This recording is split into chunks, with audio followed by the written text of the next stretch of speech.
Assalamualaikum warahmatullahi wabarakatuh. Salam sehat, salam bahagia, dan salam sejahtera.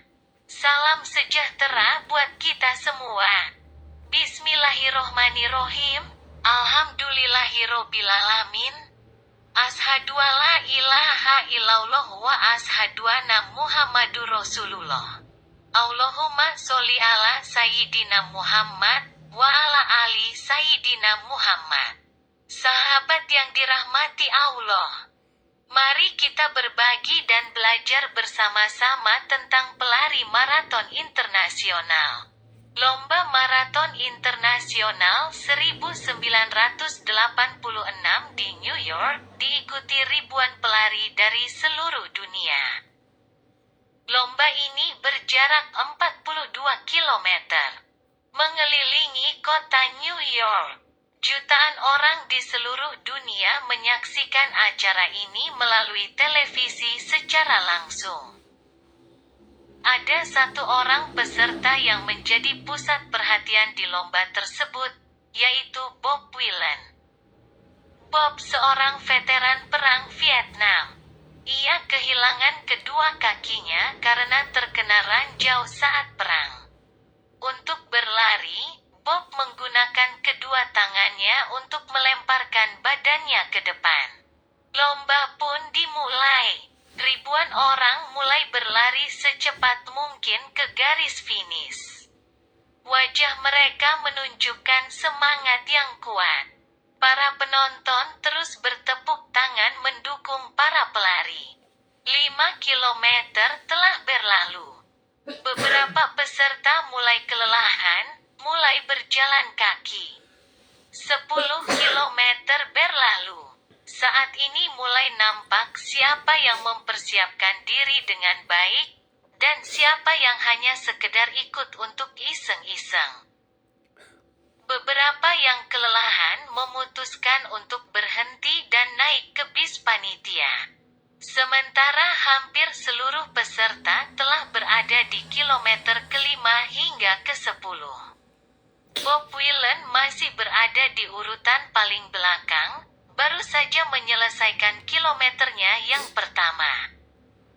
Bob berhenti sejenak, membuka kedua sarung tangannya yang sudah koyak, menggantinya dengan yang baru, dan kemudian kembali berlari dengan melempar-lemparkan tubuhnya ke depan dengan kedua tangannya. Ayah Bob yang berada bersama ribuan penonton lainnya tak henti-hentinya berseru, "Ayo Bob! Ayo Bob, berlarilah terus!"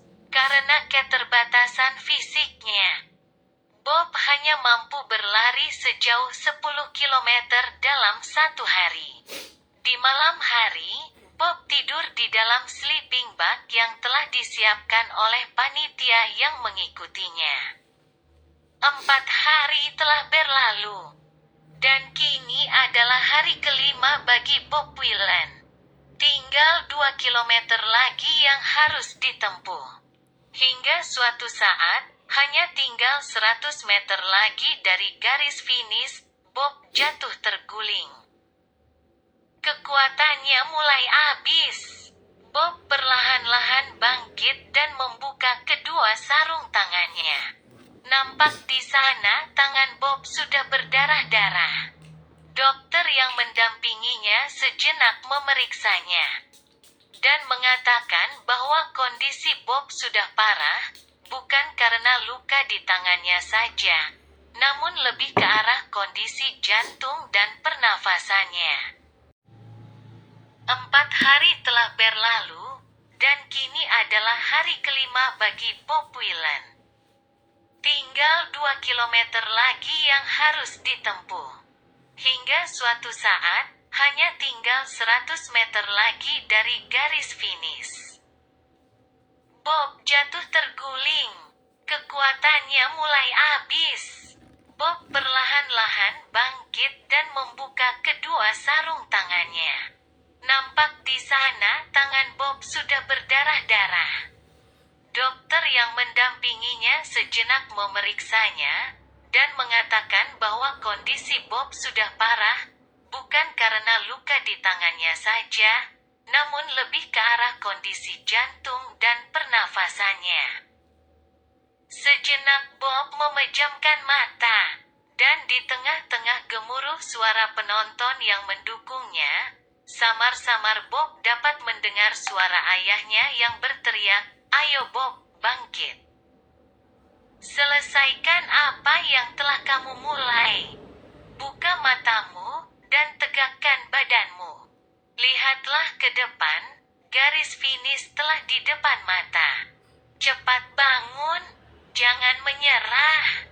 Cepat bangkit." Perlahan Bob mulai membuka matanya kembali. Garis finish sudah dekat. Semangat membara lagi di dalam dirinya, dan tanpa sarung tangan, Bob melompat-lompat ke depan. Dan satu lompatan terakhir dari Bob membuat tubuhnya melampaui garis finish. Saat itu meledaklah gemuruh dari para penonton yang berada di tempat itu. Bob bukan saja telah menyelesaikan perlombaan itu, Bob bahkan tercatat di Guinness Book of Record sebagai satu-satunya orang cacat yang berhasil menyelesaikan lari maraton. Di hadapan puluhan wartawan yang menemuinya, Bob berkata, "Saya bukan orang hebat. Anda tahu saya TDAK punya kaki lagi. Saya hanya menyelesaikan apa yang telah saya mulai. Saya hanya mencapai apa yang telah saya inginkan. Kebahagiaan saya dapatkan adalah dari proses untuk mendapatkannya. Selama lomba, fisik saya menurun drastis. Tangan saya sudah hancur berdarah-darah. Tapi rasa sakit di hati saya terjadi bukan karena luka itu, tapi ketika saya memalingkan wajah saya dari garis finish. Jadi saya kembali fokus untuk menatap goal saya. Saya rasa tidak ada orang yang akan gagal dalam lari maraton ini. Tidak masalah Anda akan mencapainya dalam berapa lama, asal Anda terus berlari. Anda disebut gagal bila Anda berhenti. Jadi, janganlah berhenti sebelum tujuan Anda telah tercapai, sahabat yang dirahmati Allah. Demikian kisah motivasi ini. Semoga bermanfaat. Ada kekurangan dan kesalahannya, mohon dimaafkan. Terima kasih dan wassalamualaikum warahmatullahi wabarakatuh.